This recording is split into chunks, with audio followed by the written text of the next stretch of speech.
Hello Mélodie, j'espère que vous allez bien. Aujourd'hui, on va parler d'un sujet qui revient énormément et je me suis dit que j'allais tout simplement en faire une vidéo YouTube pour que le message se répande à une plus grande échelle.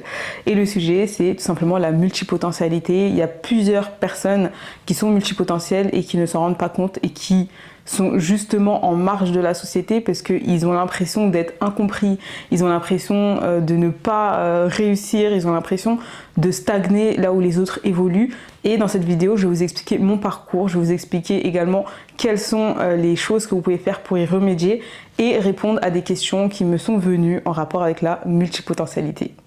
Déjà, comment savoir qu'on est multipotentiel? À partir du moment où tu aimes plein de choses, que tu es créative, que tu kiffes par exemple, je sais pas moi, la peinture, le théâtre et les mathématiques, ou bien que tu as des compétences culinaires dans la mode, des compétences dans... En gros, des choses qui n'ont rien à voir ensemble et que tu te retrouves dans aucune case, zéro métier spécifique, ça peut potentiellement prouver que tu es multipotentiel. Tu as ta place là où tu es, même si tu as été incomprise dans ta vie, même si tu as été rabaissée, tu as été humiliée, tu as été malmenée. C'est pas ça qui fait ta valeur. Si toi, au plus profond de toi, tu sais ce que tu vaux, tu sais que tu as des qualités, tu sais que tu peux accompagner des personnes à s'en sortir dans telle situation. Par exemple, je me rappelle, il y a même pas une semaine, j'étais en appel avec une fille. Au bout de notre deuxième, troisième appel, il faut savoir qu'on s'est appelé une fois, après elle a décidé d'acheter ma formation parce qu'elle a reconnu plein de choses en moi qui l'ont touchée. Et au bout du deuxième appel, elle m'a fait comprendre qu'elle était plus jeune, donc dans son pays d'origine, elle subissait des attouchements sexuels par une femme, donc une femme comme elle, alors qu'elle avait que 6 ans. Et moi déjà quand elle m'a dit ça, j'étais choquée, mais ça n'en s'est pas arrêté là. Elle avait vraiment cette... Enfin pour elle c'était normal, elle avait 6 ans, elle subissait ça régulièrement, donc elle n'en parlait pas forcément à ses parents. Pour elle c'était juste normal, c'est la vie, c'est comme ça. Jusqu'à ce qu'elle grandisse, elle va au lycée, et du coup elle a une relation à la sexualité qui est pas comme celle des autres. Pour elle, c'est normal, il y a des choses qui se font, c'est ok. Et du coup, il y a des garçons mal intentionnés qui se sont permis de lui créer une réputation dans son école, donc dans toute sa ville. Et ça l'a clairement réduit à néant. Elle est tombée dans une dépression folle. Donc je pense que toute femme qui se respecte, qui subit ce genre de mensonges, ce genre de choses méchantes et juste inconcevables, ça peut en détruire plus d'une. Il y en a même qui vont se suicider, il y en a qui se font du mal, se maltraitent, etc. Et elle a décidé en fait de ne pas se laisser faire, elle a décidé de prendre une revanche sur sa vie, de se repentir auprès de son créateur. Donc voilà, là elle est vraiment genre, si vous la voyez, vous n'allez jamais vous dire que cette personne, elle a vécu cette chose-là.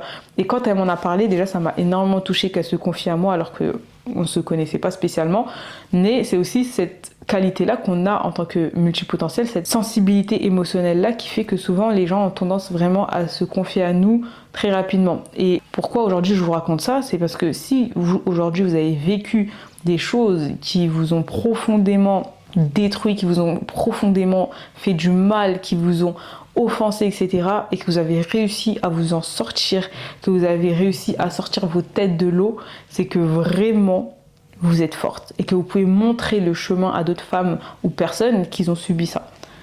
Il faut savoir que cette vidéo, elle n'a pas du tout de structure. Je vais juste vous parler à cœur ouvert, en toute transparence, parce que c'est un sujet qui me tient énormément à cœur et je pense que c'est aussi l'une de mes missions de vie carrément, parce que j'ai longtemps souffert d'incompréhension, de rejet, de jugement par rapport à ma multipotentialité, par rapport à mon hypersensibilité. Et aujourd'hui l'objectif vraiment ça va être de te faire savoir que si toi tu es dans ce cas de figure là, si tu es multipotentiel, si tu es hypersensible, si tu as un business et que tu stagnes et que tu n'arrives pas à atteindre certains niveaux, un certain chiffre d'affaires, faut savoir que c'est certainement à cause et grâce à ta multipotentialité. Donc aujourd'hui, je vais te montrer comment faire pour passer de stagnation à évolution tout simplement. Moi, j'ai beaucoup perdu de temps et d'énergie dans mon business parce que je ne savais pas que j'étais multipotentielle.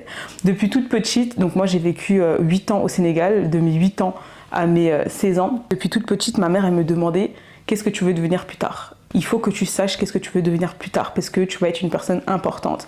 Parce que il faut que tu saches où aller. Tu dois pas être un enfant perdu qui va perdre son temps, qui va perdre son énergie. Il faut dès maintenant, aujourd'hui tu as, je sais pas, moi j'avais peut-être 12-13 ans, il faut que tu saches qu'est-ce que tu as envie de devenir, quelles sont les personnes que tu as envie d'aider, etc. Et moi cette question-là, elle me frustrait beaucoup parce qu'à l'école je ne me reconnaissais dans aucune matière. En fait, j'étais moyenne dans toutes les matières parce que je mettais pas énormément d'efforts parce que quand on est multipotentiel, on a tendance à comprendre plus de choses, on a tendance à avoir un niveau que les personnes ne vont pas forcément reconnaître. Les personnes comme les professeurs par exemple, ils sont ils ont été formatés pour nous enseigner des choses spécifiques. Si on sort de cette norme-là, on est vu comme pas bon. Donc si t'es trop bon pour eux, bah ça va pas. Il faut que tu sois dans la norme.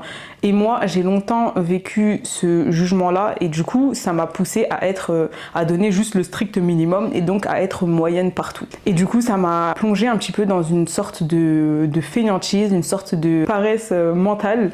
Et il faut savoir que comme ma mère, elle me demandait justement qu'est-ce que je voulais devenir plus tard, moi je savais depuis petite que je voulais une vie de luxe, dans le sens où je voulais avoir une grande maison, je voulais voyager, je voulais une piscine chez moi, je voulais ma Range Rover, enfin un peu être à l'aise tout simplement et pouvoir mettre aussi ma famille à l'aise. Moi je sais que c'est ça, c'est pour ça que je travaille, c'est pour ça que je me lève tous les matins, etc.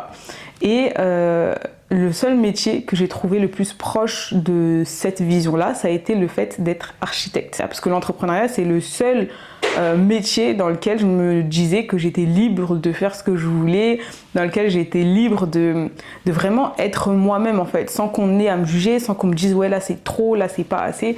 Et c'est pour ça que depuis mes 19 ans en fait, je suis dans le monde du business, donc ça passe super vite. Et pour vous raconter mon premier échec en tant qu'entrepreneuse, au début, je le voyais pas comme un échec, je le voyais juste comme une mauvaise passe. Et c'est en prenant du recul que je me suis rendu compte qu'en fait, non, là, j'ai gaffé. Franchement, j'ai pas fait les choses comme il fallait.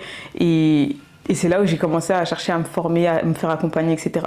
Donc, mon premier échec, ça a été tout simplement quand je me suis voilée. Donc, je me suis voilée, j'ai décidé, parce que moi, j'aime énormément m'habiller avec toutes les couleurs de voile, des outfits check, etc. Et du coup, je voulais m'acheter toutes les couleurs de voile possibles. Sauf qu'à ce moment-là, j'étais étudiante, je gagnais pas beaucoup, donc j'avais pas forcément les moyens de m'acheter. À ce moment-là, en plus, les soies de Medine, elles coûtaient 12 €. J'étais là en mode, oula, ma belle, on va se calmer, on va en choisir 2-3. Et si t'en veux plus, bah faut que tu trouves une autre solution. Et dans ma tête, qu'est-ce que j'ai fait? J'ai fait un lien. Je me suis dit, si je veux toutes les couleurs de voile, ce que j'ai à faire, c'est d'acheter chez un fournisseur toutes les couleurs de voile à des prix dérisoires. Et ce que j'ai en plus, je le vends à d'autres femmes qui ont envie d'acheter des voiles tout simplement pour se voiler.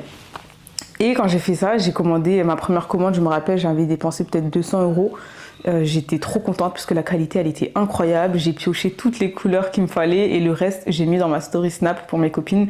Elles ont toutes sauté dessus, elles ont trop kiffé la qualité pareil, elles en ont parlé autour d'elles, etc.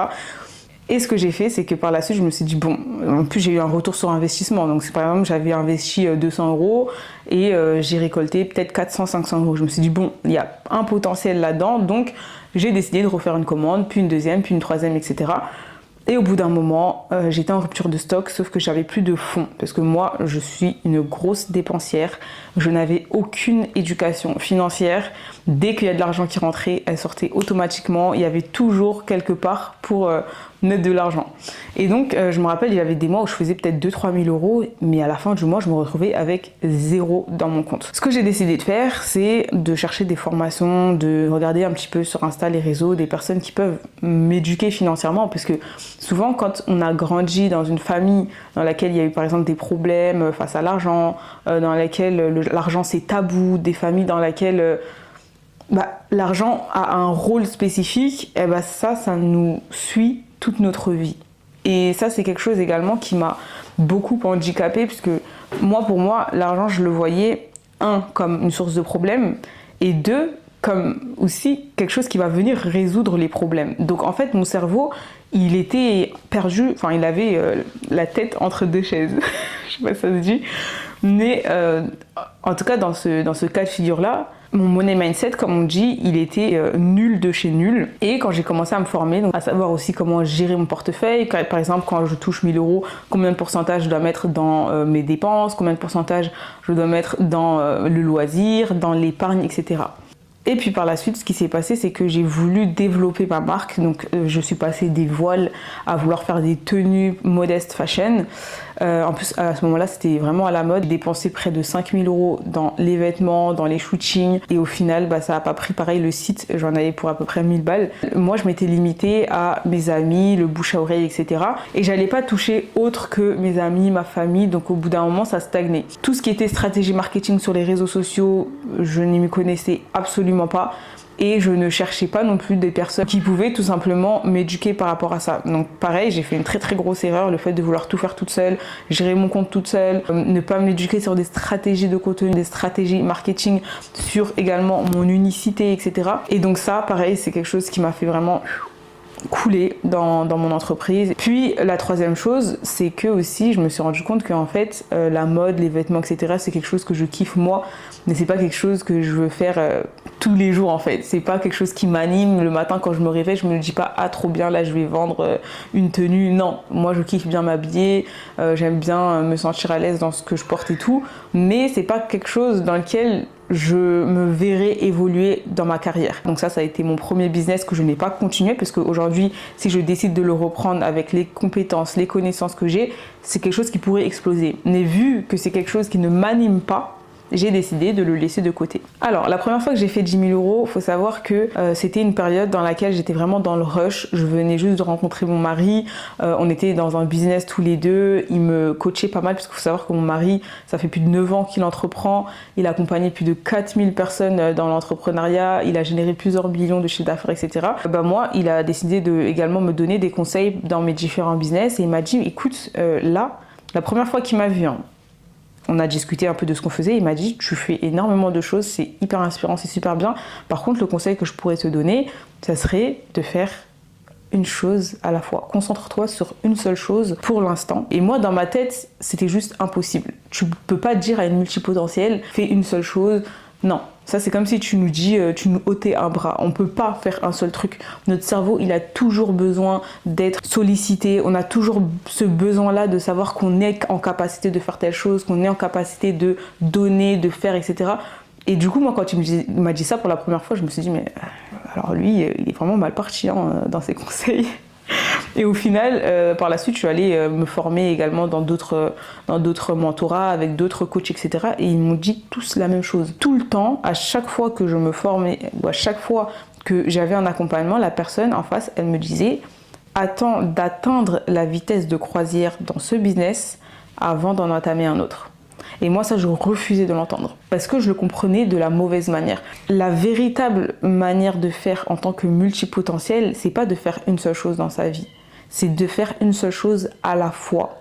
Mais quand je dis à la fois, les personnes qui te disent ça, nous, dans nos têtes, on se dit non mais une chose à la fois pendant 2 ans, pendant 5 ans, c'est pas possible. Par contre, quand tu dis à une multipotentielle, concentre-toi sur ce business-là pendant au moins 3 à 6 mois, ensuite tu te concentres sur un autre business, là, ça paraît plus faisable. Parce qu'on se dit, ok, on va mettre 100% de notre énergie là-dedans, mais après on va faire autre chose, donc ok, c'est ok, on est d'accord, on tempère la situation, on peut avancer. Et moi, mon erreur que j'ai faite pendant plusieurs années en tant que multipotentiel, ça a été de disperser mon énergie dans plein de choses en même temps. Dans les études, dans mon business, dans mon sport, dans d'autres business, parce qu'au niveau des business, j'en faisais pas mal. Et ça, en fait, ça m'empêchait d'arriver au niveau où je voulais aller. Donc là, si aujourd'hui, tu es multipotentiel, que tu fais plein de choses à la fois et que tu vois que ça n'avance pas, en fait, tu vois que ça stagne, il faut absolument que tu prennes le temps de faire un feedback, de noter quelles sont réellement tes passions, quelles sont réellement tes compétences et quelles sont aussi les choses que tu as envie de réaliser sur le long terme. Et ensuite, quand tu as listé toutes ces choses-là, en fait, tu dois faire un lien entre les choses que tu as notées et choisir tout simplement ce que tu vas appliquer. Si tu as du mal à le faire, tu peux m'écrire en DM sur mon Insta. Donc mon Insta, c'est Jamou. Tu m'écris un petit message en DM, tu m'expliques et on fera un appel et je t'expliquerai comment procéder par rapport à ça, parce que j'ai pu accompagner maintenant plus de 200 femmes, des multipotentiels hypersensibles qui ont des business, qui ont du mal à dépasser la barre des 10K. Moi je sais pas pourquoi, mais pour moi dépasser les 10K c'était trop un goal, c'est trop un truc où je me disais si je veux réussir dans ma vie sur le plan financier, il faut que je fasse minimum 10K par mois. Et la première fois que je les ai fait, j'étais trop contente. Par contre, le piège, encore une fois, en tant que multipotentiel, c'est qu'on a du mal à se satisfaire de ce qu'on a. On veut toujours plus. J'ai pas pris le temps de féliciter mon cerveau. J'ai pas pris le temps de me dire waouh, là t'as bien bossé, t'as fait un travail de dingue. Là vraiment, faut que tu te félicites, comme ça tu fais plus ça la prochaine fois. Non, non, non, non, non.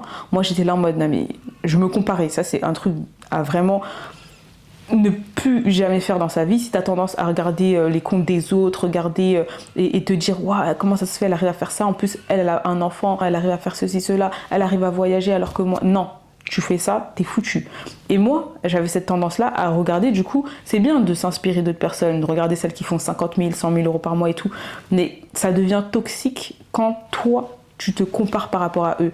Les voir et te dire waouh, j'aimerais atteindre ce stade-là, waouh, elle est trop inspirante, dans une bonne énergie, c'est ok. Par contre, les regarder en te disant purée, c'est horrible, oh là là, moi à cet âge-là, je me voyais faire ceci, elle a réussi, elle a fait ça.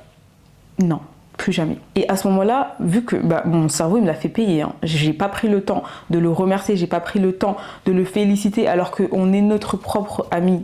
On ne doit pas attendre de qui que ce soit nous féliciter ou nous faire plaisir ou nous donner des cadeaux parce que toute notre vie, on sera avec nous-mêmes. Et ce que j'ai fait à ce moment-là, c'est que j'ai fait l'erreur de ne pas remercier mon cerveau. Le mois d'après, non, 3 mois après, pardon, tout a dégringolé. Je suis passée de 10K à peine 2000 euros par mois. Parce que mon cerveau, il m'a fait comprendre, ok, toi, je te donne ce que tu veux, je me donne à fond, je me fatigue pour toi, je dors pas pour toi, je te fais ceci, cela et... genre tu t'en fous, tu vas te comparer à des personnes qui font mieux que toi. Tu te dis ouais mais en fait t'es capable de faire plus. Non, ça c'est pas bon parce que nous-mêmes quand on était petits, quand on faisait des bonnes choses, je pense qu'il y a plusieurs personnes qui se la donnaient à fond à l'école, qu'ils avaient des bonnes notes et tout, et au final leurs parents ils leur disent ouais bon 19,5 c'est pas assez, tu peux faire plus. Tu m'as pas ramené un 20, ça va pas en fait. Et cette tendance là à ne pas être valorisé lorsqu'on donne du meilleur de nous-mêmes, c'est horrible, ça détruit, c'est vraiment destructeur. Donc, que ce soit vos parents, etc., ils vous l'ont déjà fait quand vous étiez petits, on ne pouvait rien y faire parce qu'on subissait tout simplement la situation. Mais par contre, quand on se le fait à nous-mêmes, et on s'auto-sabote, et ça c'est très très très dangereux. Donc c'est pour ça que même aujourd'hui dans mon accompagnement avec les femmes multipotentielles que j'accompagne, je leur fais faire des wishlists. Une wishlist, c'est une liste de souhaits dans laquelle elles notent toutes les choses qu'elles aimeraient avoir, qu'elles aimeraient s'offrir. Et chaque mois et chaque trimestre, lorsqu'elles ont atteint l'objectif qu'on s'était fixé, je leur dis prends ta wishlist et offre-toi ton cadeau. Fais comprendre à ton cerveau que là, il a bien bossé. Félicite-le. Notre cerveau, c'est comme un enfant de 4 ans. S'il fait une bonne action, tu lui donnes un bonbon. S'il va te chercher, il te rend un service, tu lui promets un truc en retour, il va le faire avec grand plaisir. Donc on doit traiter notre cerveau comme notre enfant, tout simplement. Maintenant, je vais te citer les 5 avantages qu'on a en tant que multipotentiel. Premier avantage, c'est qu'on a des pensées en arborescence. Arborescence, comme son nom l'indique, un arbre, quand vous voyez un arbre, vous voyez qu'il a des feuilles. Et nous, la manière de penser qu'on va avoir, c'est souvent une structure dans laquelle on a une idée de base et on va pouvoir tout simplement développer cette idée avec des flèches, plus de flèches, etc. Ça, c'est une des grandes qualités qu'on a en tant que multipotentiel parce que ça nous permet de structurer nos idées par catégorie de priorité. C'est pareil au sein de mon accompagnement. Les femmes multipotentielles que j'accompagne dans leur stratégie de contenu, dans leur stratégie de marketing d'attraction, je leur fais faire ce qu'on appelle une mind map. Une mind map, c'est quoi? C'est tout simplement un plan de ton état d'esprit. Ça va être limite une extension de tes idées. Je le recommande à toutes les personnes qui aimeraient avoir une stratégie de contenu qui va être vraiment personnalisé et qui va être vraiment 100% authentique parce qu'en faisant ça, vous ne vous bridez pas. En fait, quand vous faites ça, vous n'avez même pas besoin de vous inspirer d'autres personnes ou bien de vouloir regarder ce que vos concurrents, soi-disant, ils font pour vous inspirer. Non, parce que tout ce dont vous avez besoin de partager se trouve déjà en vous. Vous avez juste besoin d'aller creuser réellement ce que vous aimez, creuser réellement quelles sont vos passions, quelles sont vos missions et quelles sont vos valeurs en fait. La deuxième qualité en tant que multipotentiel, ça va être la capacité d'apprendre. On a énormément de capacités d'apprentissage. En fait, limite pour nous, apprendre des choses, c'est comme manger. Dit comme ça, c'est assez bizarre, mais c'est vraiment un plaisir, l'apprentissage pour les multipotentiels. Et je pense que je ne suis pas la seule, mais on a aussi tendance à toujours vouloir acheter des nouvelles formations, des nouveaux livres, des nouvelles choses qui vont nous apporter plus. Et on a souvent aussi tendance à ne pas les terminer, que ce soit les formations, les livres. Moi, quand j'étais petite, ma mère, elle me prenait tout le temps la tête avec ça. Je voulais tout le temps des livres. À chaque fois, on me demandait, tu veux quoi comme cadeau? Un livre. Et en fait, la plupart, je les lisais, mais je les finissais jamais. Et je voulais toujours entamer un autre. Parce qu'au bout d'un moment, on s'ennuie. Et ma mère, elle me disait tout le temps, avant de commencer un autre livre, finis d'abord celui que tu as commencé. Mais moi, pour moi, ça, c'était trop dur. Parce que quand je commence un livre, souvent, je sais déjà ce qui va suivre, je sais déjà comment ça va se finir, donc ça me saoule, ça m'ennuie, et je veux en entamer un autre. Et c'est la même chose pour les formations.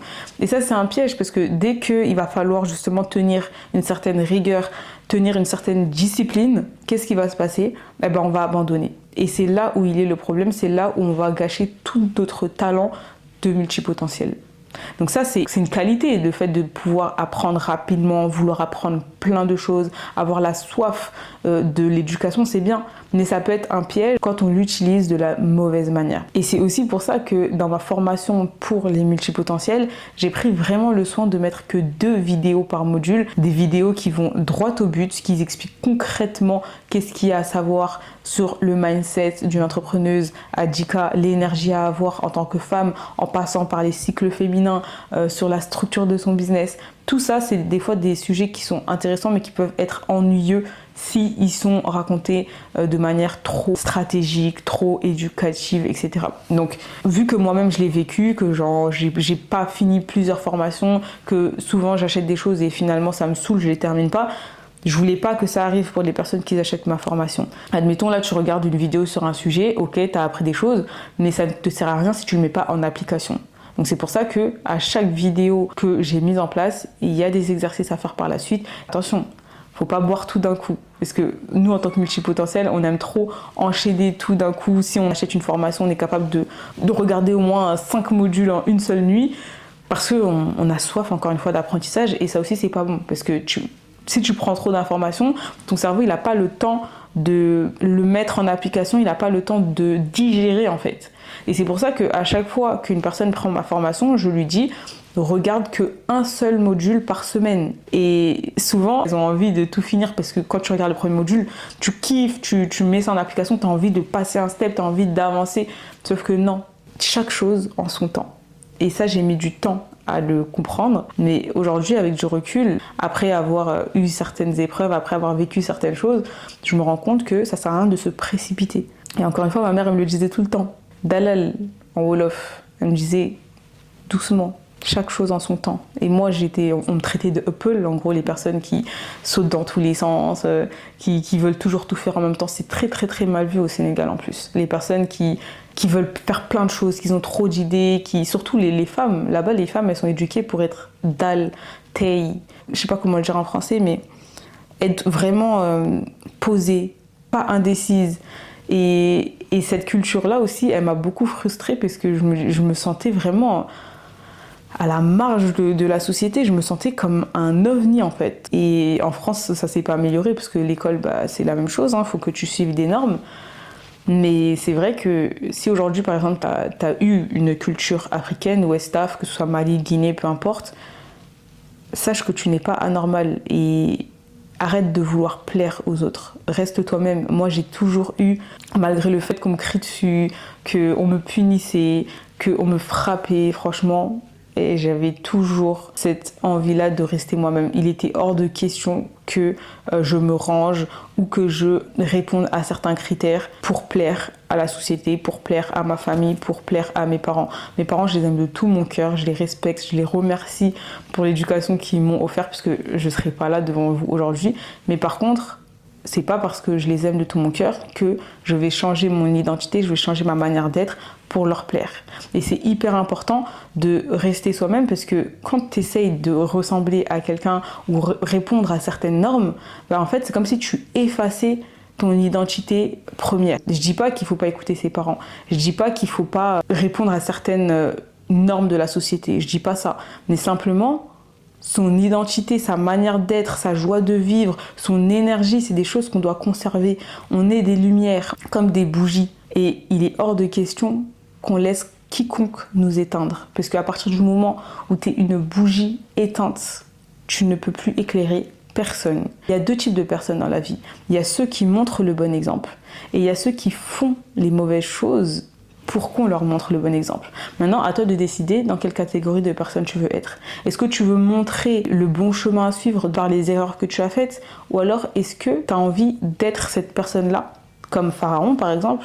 Lui, c'est une des figures dans ce monde qui a montré le chemin à ne pas suivre. Et moi, personnellement, je préfère me ranger vers les personnes qui vont montrer le chemin, qui vont guider, qui vont tendre la main, plutôt que les personnes qu'on va pointer du doigt en disant attention, faut pas être comme celle-là. Ensuite, la troisième qualité en tant que multipotentiel, c'est la créativité sans limite. Encore une fois, quand j'étais petite, je me rappelle, on avait une maison, on avait deux cours. Il y avait une cour qui n'avait pas de toit, donc c'était directement à ciel ouvert. Et je me rappelle le matin, dès que je me levais, je prenais le petit déj et tout, j'étais trop contente de voir le soleil et je me posais par terre sur le carreau, le carrelage. Et j'allais prendre une feuille et des crayons et je me posais, je dessinais. Franchement, je dessinais des choses qui n'avaient aucun sens, mais juste je laissais parler ma créativité. C'était un besoin pour moi. Et ça, je me rappelle encore aujourd'hui, pour moi, c'était vraiment une source de plaisir. C'était limite comme si je regardais des dessins animés. Alors que souvent, en tant qu'enfant, tu choisis entre dessins animés et aller colorier.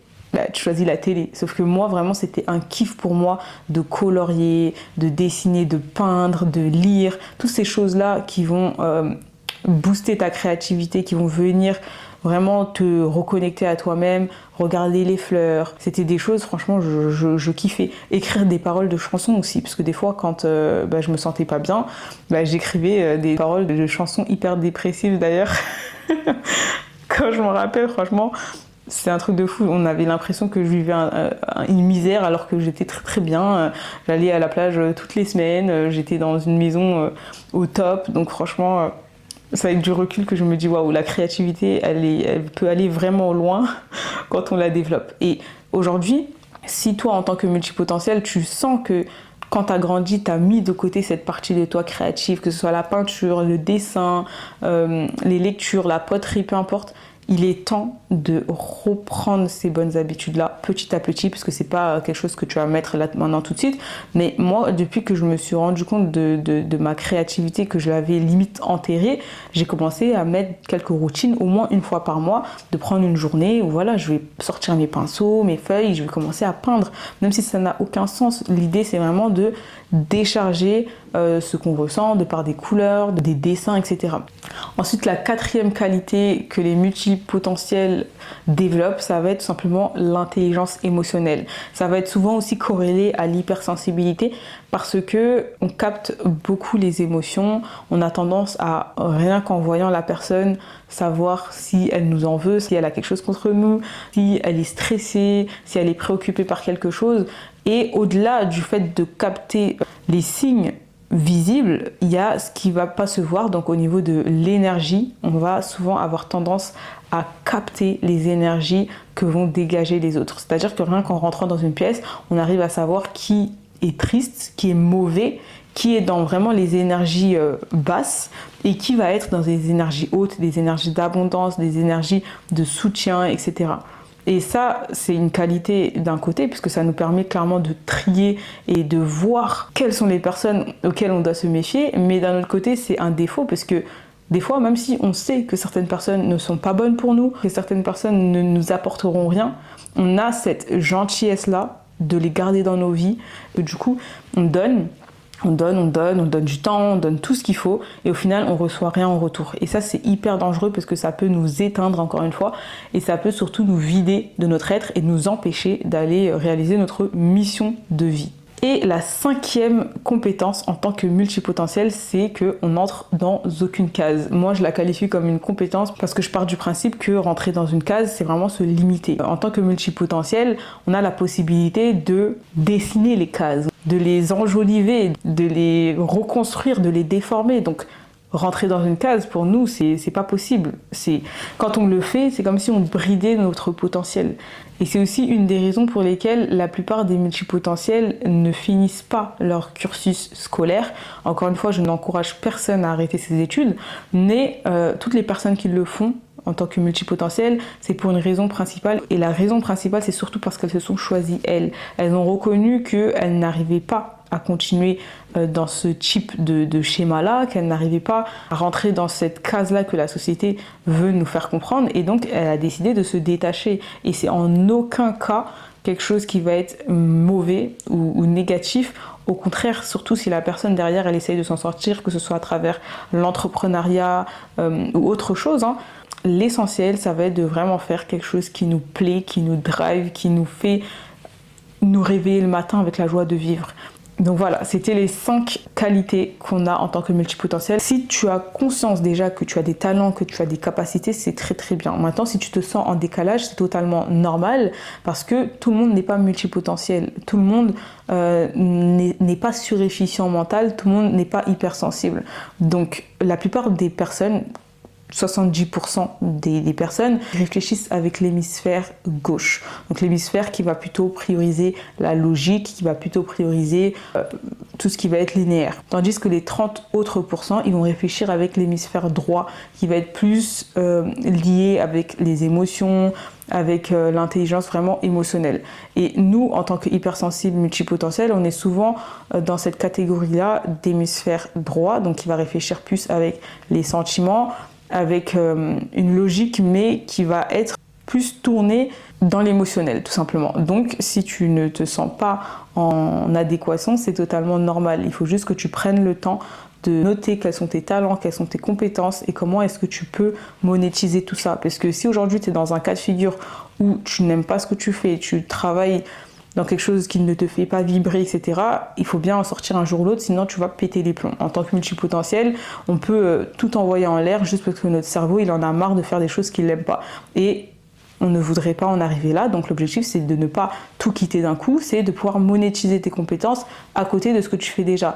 Et dans le cas où tu auras suffisamment gagné de l'argent avec ton business, de ce que tu sais faire, par exemple, admettons que tu as déjà appris comment dépasser les 5, les 10 000 euros, là tu pourras lâcher ce que tu as déjà commencé et qui ne te fait pas vibrer. Donc, si tu as envie que je t'aide à vraiment monétiser tes talents, tes compétences, etc., tu m'envoies un message sur Instagram et moi, je te fixe un appel pour qu'on en discute davantage. Le marketing actuel, donc le marketing classique, qui va être le marketing où tu vas aller toucher l'ego de la personne pour qu'elle ait envie d'acheter, le marketing où tu vas faire prendre conscience à la personne qu'elle est en train de rater un truc de fou si elle n'achète pas. Ça, c'est un marketing qui a été fait pour les hommes. C'est pas un marketing pour les femmes, pour les personnes qui réfléchissent de l'hémisphère droit, les personnes hypersensibles. C'est pas comme ça qu'elles se comportent et c'est pas comme ça qu'elles ont envie de vendre. Le marketing que doivent utiliser les multipotentiels, ça va être un marketing d'attraction, un marketing qui va consister à attirer ses clientes idéales. Nous, notre objectif, c'est pas d'attirer tout le monde, c'est pas d'avoir des millions de personnes qui nous suivent ou avoir des millions d'euros juste pour en avoir. Notre objectif, c'est de proposer quelque chose qui a du sens pour nous et qui a du sens pour les autres, de répondre à un besoin, une problématique, mais une problématique qui va, encore une fois, être corrélée à notre vision, à notre mission. Donc là, les choses que j'enseigne encore une fois à mes ladies potentielles sur le marketing d'attraction, on va le travailler en 3 étapes. La première étape, c'est savoir c'est quoi son unicité. Donc son unicité, c'est qu'est-ce qui va faire que une personne elle va plutôt te choisir toi qu'une autre sur le même marché que tes concurrents par exemple. Et dès lors que tu connais ton unicité de par ton storytelling, etc., bah en fait, t'as plus de concurrents parce qu'il n'y a plus de personne qui est comme toi. Donc en fait, en connaissant son unicité et en travaillant bien son storytelling, il n'y a personne qui peut nous dépasser. Dans le sens où on peut se comparer à personne parce que personne n'a notre histoire, personne n'a nos vécus, personne n'a nos bagages, personne n'a vécu ce qu'on a vécu tout simplement. Et c'est ça qui fait notre force dans le marketing d'attraction. La deuxième étape, ça va être l'outil sur lequel on va travailler. Il y en a qui travaillent sur Snapchat, d'autres sur LinkedIn. Moi personnellement, c'est sur Instagram que je me focalise et c'est ce sur quoi je montre à mes ladies potentielles comment est-ce qu'elles peuvent dépasser la barre des 10 000 euros en attirant des personnes qui les correspondent. Et ça va passer également, donc là on arrive à la troisième étape, sur le closing. Donc quand on entend souvent le mot closing, on pense directement démarchage, prospection, appel de vente qui va te pousser à acheter absolument.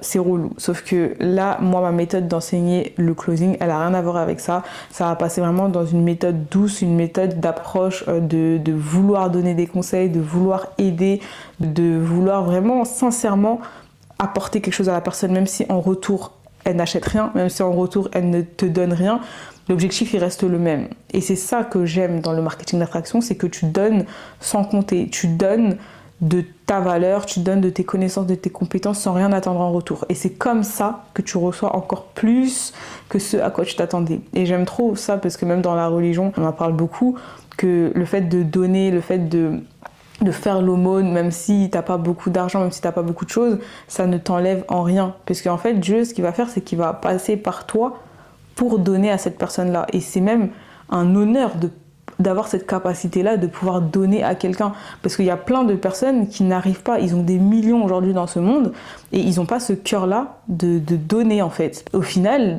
devant Dieu, tu prends un milliardaire qui ne donne jamais, et un smicard qui gagne le SMIC, qui donne par exemple tous les mois, etc., devant Dieu, c'est celui qui donne qui va plus recevoir, que ce soit en action, en bonnes actions dans l'au-delà, ou même en récompense ici-bas. On sait tous que l'argent, ça peut acheter énormément de choses, notamment des choses qui nous font plaisir, mais ce qui va compter avant tout, c'est la paix mentale.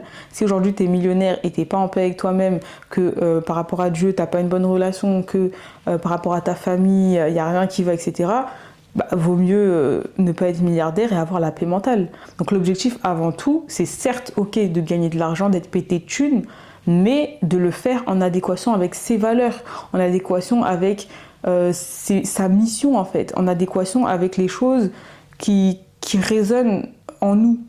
Donc voilà, on est déjà à la fin de cette vidéo. J'ai pris énormément de plaisir à la faire. Au début, c'était un peu compliqué à commencer puisque ça fait longtemps que j'ai pas tourné quand même.